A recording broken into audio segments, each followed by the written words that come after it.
Everyone, welcome back to my channel Saraswati পাখিরা blogs. আজকে হচ্ছে ব্লগটা শুরু করতে অনেকটা দেরি হয়ে গেল। হাতে ফোনটা নিয়ে ব্লগটা করতে করতে ওই সকাল থেকে করছি করতে করতে এই হয়ে গেল। ঘরের মোটামুটি কাজ হয়ে গেছে, বিছানা গুছিয়ে ঘরদোর সব পরিষ্কার হয়ে গেছে, মানে বাসি কাজগুলো সব হয়েই গেছে আর কি। আর পড়াচ্ছিলাম সকালবেলা 8টা থেকে 10টা পর্যন্ত পড়িয়ে বাকি কাজগুলো করে এখন ব্লগটা শুরু করলাম। এখন বাজে 11টা। তো আজকে হচ্ছে বুধবার আর আজকে এখন 11টা বাজে বললাম। আর আজকে প্রচণ্ড গরম পড়েছে, সকাল থেকে অনেক হাঁকা রোদ করছে। আর কালকে বলছিলাম না যে বৃষ্টি আসবে, বৃষ্টি কিন্তু কালকে আসেনি। কালকে ওই রকম মেঘ করছিল, তারপরে জোরে জোরে হাওয়া দিতে দিতে পুরো মেঘটা পুরো কেটে গেল আর একটুও বৃষ্টি হলো না। সেই গরম তো গরমই রয়ে গেল। তো আজকে সকালবেলা রান্না করিনি, আজকে সকালবেলা উঠতে অনেক দেরি হয়ে গেছে, মানে ওই 8টার সময় ঘুম থেকে উঠেছি। যখন পড়তে এসেছে তখনই উঠেছি, কেননা কালকে রাত্রে অনেক রাতে করে শুয়েছিলাম। একটা বর তো এলো তখন 12:30টার সময়, তারপরে খাওয়া দাওয়া করে শুতে শুতে 1টা-1:30টার মতন বেজে গেল। কী হয়েছে শোন না, বাইরে যেতে হবে না, বসো এখানে বসো, বাইরে গরম, বসো। তো তার জন্য আর আজকে সকালবেলা রান্না করার জন্য উঠতে পারিনি। এইবারে এখন কিছু খেয়ে তারপরে রান্নাটা বসাবো। আমি আর ম্যাক্স আছি, দেখা যায় কী রান্না করা যায়। আর আমি আর ও থাকলে ইউজুয়ালি আমি ওই সিদ্ধ ভাতই করি, আর বেশি কিছু করি না। তো চলো সাথে থাকো, ব্লগ কন্টিনিউ করতে থাকো। কোনো কাজ ফেলে রাখার ফল আজকে আমি বুঝছি। আজকে আমি যখন ভিডিওটা এডিট করছি তখন বাজে সন্ধ্যে 6টা, আর আমি ভিডিওটা পোস্ট করব 7টার সময়। এই 1 ঘন্টার মধ্যে আমাকে ভিডিওটা এডিট করে আপলোড করে সব কিছু সুন্দরভাবে সাজিয়ে শিডিউল করতে হবে, যাতে একদম সঠিক সময়ে পোস্ট হয়। এর জন্যই না কোনো কাজ, মানে যেই কাজটা করার কথা সেই কাজটা সময়েই করতে হয়। সময় পেরিয়ে গেলে সেই কাজটা আর করতে ভালো লাগে না। আমি কালকে রাতে ভেবেছিলাম যে ভিডিওটা আমি এডিট করে রাখবো কিছুটা, হ্যাঁ অল্প কিছুটা রেখেছিলাম। তারপরে সকাল থেকে আজকে আর কিচ্ছু করা হয়নি। কালকে তো ভিডিও এডিট করতে করতে আমি ঘুমিয়েই পড়েছি। মানে ভিডিওগুলো এডিট বলতে ভিডিওগুলো তো আমি কাইন মাস্টার দিয়ে এডিট করি, তো সেইগুলো আগে সব কাইন মাস্টারে এনে জুড়তে হবে। তো সেই কাজটা অনেকটা বোরিং লাগে, তো সেটা করতে করতে ঘুমিয়ে গেছিলাম, তখন রাত হয়ে গিয়েছিলো। আর আমার বর কখন এসেছে কাজ থেকে আমি জানি না।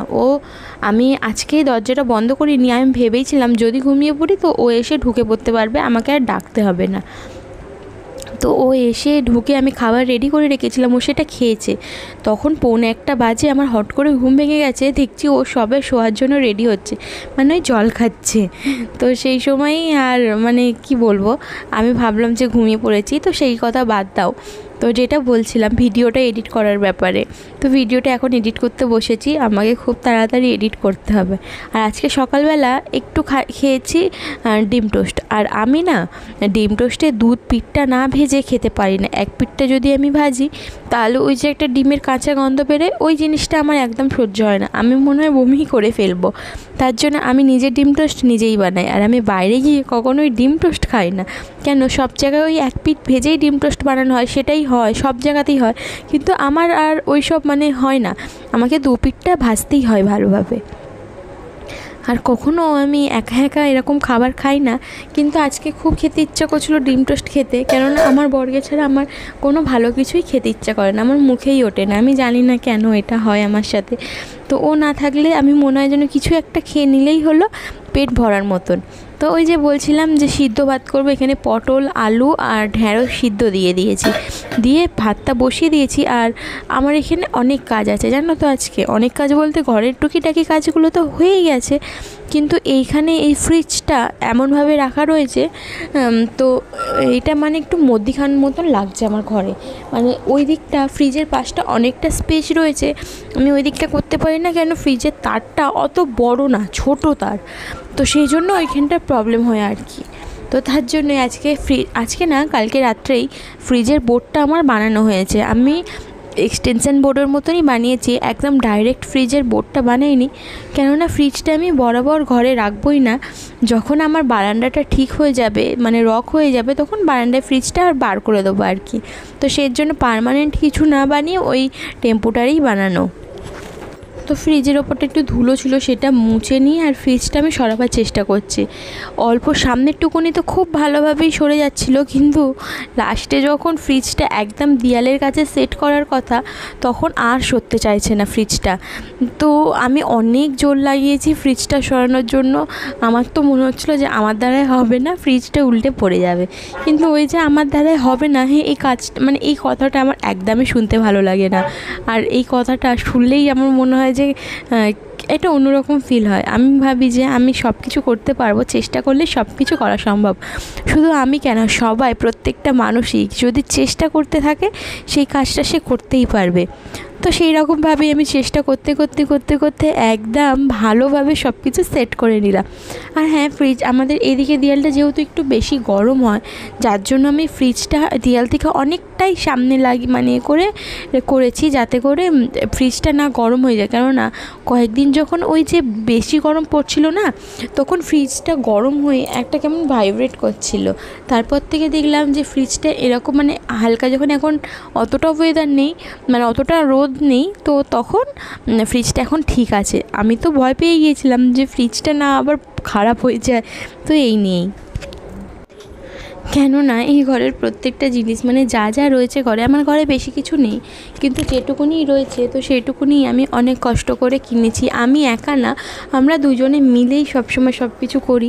আমার বরের ওপর আমি কখনোই চাপ দিই না যে এই কাজটা তোমাকে করতে হবে, এই জিনিসটা আমাকে দিতে হবে। হ্যাঁ, তো সবসময় চেষ্টা করি যে আমিও কিছু কন্ট্রিবিউট করব, সেটা খুব কম হলেও আমি করার চেষ্টা করি সবসময়।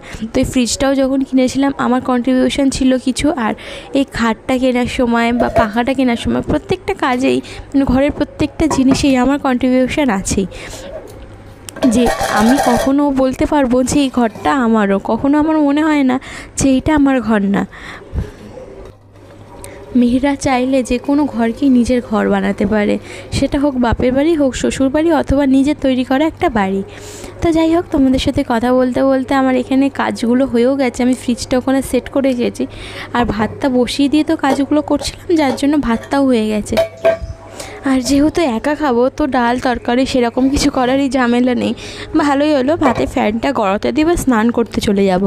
আমি তো সবসময় রান্না করেই স্নান করি, কেননা হচ্ছে রান্না করতে বসলে প্রচণ্ড বেশি গরম লাগে, আমাকে স্নান একবার করতেই হয়। আর সকালবেলা স্নান করি না, তার জন্য একেবারে রান্না করে স্নান করে তারপরে খেতে বসবো। আর ওই সব কিছু একটু ঝাল ঝাল করে মেখে নেবো, খেতে প্রচণ্ড বেশি ভালো লাগবে। তো ভাত করলাম, তো তার জন্য বেশি টাইম লাগলো না, স্নান টান সব হয়ে গেছে, কাজ তো সারাই হয়ে গেছে, স্নানও হয়ে গেছে। এখন ওই 5 মিনিট ঘড়ি খুলে দিয়েছি, দেখো ঘড়ি খুলে দিয়েছি, কারণ হচ্ছে ঘড়ি থেকে থেকে বন্ধ হয়ে আছে, তার জন্য ঘড়িটা খুলেই দিয়েছি। আর এখন বাজে 1টা বাজতে 5 মিনিট বাকি। তো সব হয়ে গেছে, পুজো দেওয়া হয়ে গেছে, ম্যাক্সের খাওয়া হয়ে গেছে। ম্যাক্সকে তো আগেই খাইয়ে দিই, আমি স্নান করার আগেই ম্যাক্সকে খাইয়ে দিই, তো ওর খাওয়াটাও হয়ে গেছে। আমি খেয়ে নেবো। সকালবেলা খেয়েছিলাম ডিম টোস্ট, কিন্তু পেট ভরেনি, মানে তাড়াতাড়ি খিদে পেয়ে গেছে। আর তোমাদেরকে দেখালে আমি কি সিদ্ধ ভাত করেছি, আমি আলু সিদ্ধটা মেখেও রেখে দিয়েছি। এই যে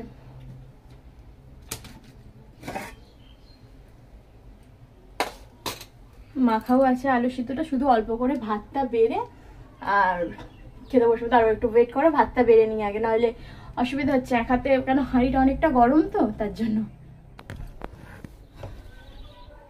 এই যে ভাতটা বাড়া হয়ে গেছে, ভাতটা বেড়ে আর ওই ঘরে যাব, ঘরে গিয়ে খাবো, কেননা গরমের মধ্যে তো বাইরে খেতে পারবো না, অনেক গরম আছে।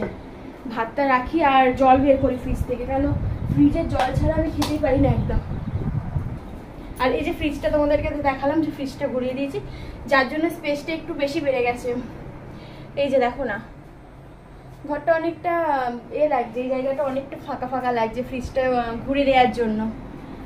এর আগেও একবার ঘুরিয়েছিলাম, তখন বোর্ড ছিল না, তার জন্য আবার মানে এরকম করে দিতে হয়েছিল। কিন্তু এখন হচ্ছে ফ্রিজের বোর্ড তৈরি করে নিয়েছি, নিয়ে ফ্রিজটা আবার ঘুরিয়ে দিয়েছি। কথা বলতে বলতে এত হাঁপিয়ে যাই যে কি বলবো। চলো সাথে দেখো, আর কালকে দেখো মাল করে রেখে দিয়েছি, সেলাই করে রাখাই রয়েছে কালকে থেকে, এখনো পর্যন্ত আমি কাটার টাইম পাইনি। এই খেয়ে দিয়ে উঠে একটু বসে তারপরে মালগুলো কাটবো, নাহলে খেয়ে দিয়ে উঠে আমি একদমই কাজ করতে পারি না। খেয়ে দিয়ে আগে একটুখানি বসবো, তারপরে মালগুলোকে কাটবো, দিয়ে দেখি যদি ভালো লাগে মেশিনে বসবো, না হলে আর বসবো না আজকে। চলো সাথে থাকো। টাটা করতে যাচ্ছিলাম, এক্ষুনি ভাবলাম যে ব্লগ শেষ হয়ে গেছে, না সাথেই থাকো। 3টে বাজে, পুরো 3:10 বাজে, পাক্কা 2 ঘন্টা হয়ে গেল কারেন্ট গেছে। সেই খেয়ে দিয়ে যে বসলাম, একটুখানি শান্তিতে বসতেও পারলাম না, খেলাম আর সাথে সাথে কারেন্টটা চলে গেল। এত বেশি গরম লাগছে, আর প্রচণ্ড তো গরম পড়েছে, আর ভালোও লাগছে না। ফোন ঘাঁটতে ঘাঁটতে ফোন পুরো আগুন হয়ে যাচ্ছে, আর কী বা করবো বসে বসে, কারেন্ট নেই, কিছু তো করারও নেই। আর ভাবছিলাম ভিডিও এডিট করবো, এখনো পর্যন্ত যে আজকে যে ভিডিও দেবো, মানে ভিডিও কোনো কিচ্ছু হয়নি। কিন্তু এই গরমের মধ্যে কাজ করতেও ইচ্ছা করছে না, আর কি জানি কি হবে। আর ফোনে আর বেশি চার্জও নেই, কারেন্টটা এলে যেন বাঁচি। এই গরমকালে যেন কি হয়, এতক্ষণ ধরে কারেন্ট যায়, বিরক্ত লেগে যায় পুরো। 3:10 বেজে গেছে, দেখা যাক কখন কারেন্টটা আসে। প্রচণ্ড গরম লাগছে, তরতর করে শুধু ঘামছি, চুল টুল পুরো ওপর দিকে আটকিয়ে নিয়েছি। আমার কথা তো বাদ দাও, ম্যাক্সে খুব কষ্ট হচ্ছে। ওই দেখো চৌকির তলায়, খাটের তলায় শুয়ে আছে, ওই যে দেখা যাচ্ছে না, ওই যে পা দেখা যাচ্ছে সাদা সাদা, ওর আরও বেশি কষ্ট হচ্ছে, ওকে শুধু জল দিচ্ছি। ঠিক আছে, কারেন্টটা যাবে, যাক কিছুক্ষণ যাক, তারপরে চলে আসুক। 2 ঘন্টা 3 ঘন্টা করে টানা কারেন্ট গেলে কিরকম লাগে বলো তো।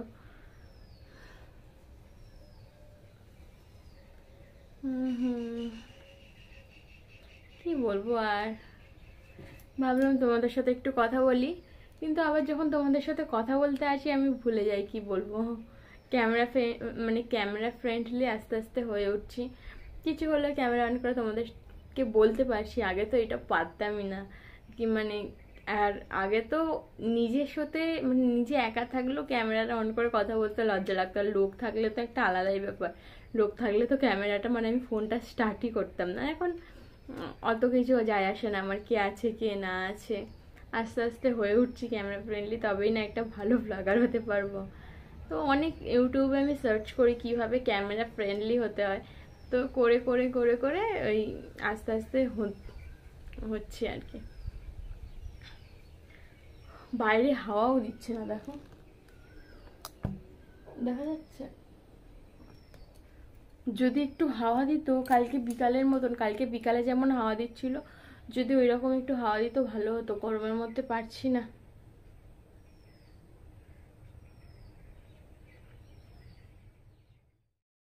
এখানে দেখো 1 বাটি কাঁচা আম কেটে বসে পড়েছি। অনেকগুলো কাঁচা আম ছিল, কিন্তু আমগুলো না মিষ্টি, টক হলে খেতে বেশি ভালো লাগতো, কিন্তু মিষ্টি মিষ্টি হোক বা টক, কাঁচা আম নুন দিয়ে খেতে ভালোই লাগে বেশ, না? আজকে দুপুরবেলা তোমাদেরকে বলছিলাম না যে কারেন্ট চলে গেছে। কারেন্ট শুধু আমাদের ঘরে গেছিলো, আমাদের মিটার থেকে কি একটা প্রবলেম হয়েছে, তো ওখান থেকে খুলে গেছে। তো 4:30টার সময় আমি বাইরে বেরিয়ে দেখছি সবার ঘরে কারেন্ট আছে, শুধু আমাদের ঘরে কারেন্ট নেই। তারপরে মিস্ত্রি ডেকে ঠিক করা হলো। এখন ওই 6:30টার মতন বাজে। একটুখানি ওই যে দেখালাম না যে কাজগুলো মেশিনে করেছিলাম, ওগুলো একটু কেটে গুছিয়ে নিলাম। আর এবারে সন্ধ্যেটা দেবো। সারা ঘর অন্ধকার রয়েছে, আমি এই ঘরে কাজ করছিলাম বলে এই ঘরটা শুধু মানে আলোটা জ্বালিয়ে রেখেছি, সারা ঘর পুরো অন্ধকার। এই ঘরেরও লাইট বন্ধ, ঘরে তো কেউ নেই, সব লাইট জ্বালিয়ে দিয়েছে। এবার হাত পাটা ধুয়ে শুধু সন্ধে দেবো। চলো সাথে থাকো, হাত পাটা ধুয়ে আসি, সন্ধে দিই। আর কেউ যখন নেই, বড় আসবে না এখন, তো চাপ তো করবো না। খেতে ইচ্ছা করে মাঝে মাঝে, খেতে ইচ্ছা করলে একা একা করে খাই, কিন্তু এখন খেতে ইচ্ছা সেরকম করছে না। চলো সাথে থাকো। হয়েছে রান্না করতে এসেছি, আর আজকে দুপুরবেলা কত বেশি ভাত হয়ে গেছে দেখো, এত বেশি ভাত হয়ে গেছে। এখন আমি খাবো ভাত, আর যা থাকবে রেখে দেবো, আবার কালকে খাবো। কেন, বর আসতে অনেক লেট করবে, তো ওকে ভাত দেবো না, ওর জন্য পরোটা করে রাখবো। আর এই যে তরকারি বসিয়েছি, ডিম, পটল, আর এই যেখানে আলু সিদ্ধ করা রয়েছে। পটলটা হচ্ছে আমার জন্য করব, মানে পটলটা আমার খেতে খুব বেশি ভালো লাগে, তার জন্য পটলটা করব। এই একসাথেই করে নেবো, এই ডিমের তরকারির সাথেই করে নেবো। ডিমটা যখন সিদ্ধ করলাম, ভাবলাম আলুটাও সিদ্ধ করে নিই, তাহলে কি তরকারিটা তাড়াতাড়ি হয়ে যাবে। বেশিক্ষণ টাইম লাগবে না। এখন শুধু তরকারিটাই করে রেখে দেবো, আর আটা মাখা রয়েছে, রাতে সেই রুটি করব, একদম রাতে, ও আসার কিছুক্ষণ আগে, তাহলে গরম থাকবে রুটিটা।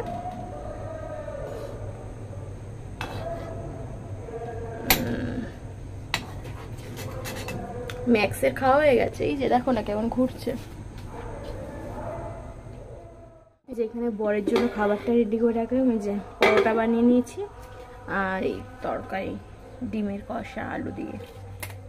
কাজ বাজ সব করলাম, রান্না করা হয়ে গেছে, আর বাসনটাও মেজে নিয়েছি আজকে, কেননা আজকে রাত্রে আমার বর আসতে অনেক দেরি করবো, 12:30 পৌনে 1টার মতন বাজবে ঘরে আসতে। তারপরে ও খাবে, শোবো, করতে করতে ওই 1টা 2টো বেজে যাবে রাত। তো সকালবেলা উঠে, আমি জানি সকালবেলা উঠতে আমার একটু দেরি হয়ে যাবে, মানে আমি 6:30 7টার মধ্যে যদিও না উঠতে পারি, 7:30টার মধ্যে তো উঠবোই। তো তখন হচ্ছে বাসন মেজে রান্না করাটা করতে গেলে আমি হিমশিম খেয়ে যাবো, তার জন্য বাসনটা মেজে রেখে দিলাম। আর আমি খেয়ে নিয়েছি, 10:30টার মতন বাজে এখন, আমি খেয়ে নিয়েছি। আমি না খেলে, বললাম না ভাত ছিল তো ভাতটা খেয়ে নিয়েছি, না হলে হাঁড়ি কড়াই সব জুড়ে বসে থাকতো, আর ওগুলো আমি ধুতে পারতাম না। তো আমি খেয়েও নিয়েছি, আর ওই ভাত খেলে ওই 1টা 1:30 মানে 12:30 1টার সময় ভাত আমি খেতেও পারতাম না, তার জন্য খেয়ে নিয়েছি। আর আমার সবসময় বলে তুমি খেয়ে নেবে, নিয়ে তারপরে আমার জন্য ওয়েট করবে, তো ওই হলো আর কি, খেয়ে নিয়েছি। বললামই না 10:30টা বাজে। তো চলো শুয়ে পড়ি, আমি এখন শুয়ে পড়বো বলতে এখন একটু ভিডিও এডিটিং এর কাজ করব, ফোন ঘাটবো, এই করব এখন, কারণ এখন একটু এডিট করে রাখবো, কালকে আবার একটু এডিট করব। তাহলে চলো দেখা হবে কাল নতুন একটা ব্লগের সাথে। সবাই ভালো থেকো, সুস্থ থেকো, আর আমার ব্লগ দেখতে থেকো, না আমার ব্লগ দেখতে থাকো। আর চলো সবাইকে টাটা, গুড নাইট। কাল আবার ঠিক সকাল সকাল ব্লগ শুরু করবো, আর সন্ধ্যে 7টায় ব্লগ পোস্ট হবে। চলো সবাইকে টাটা।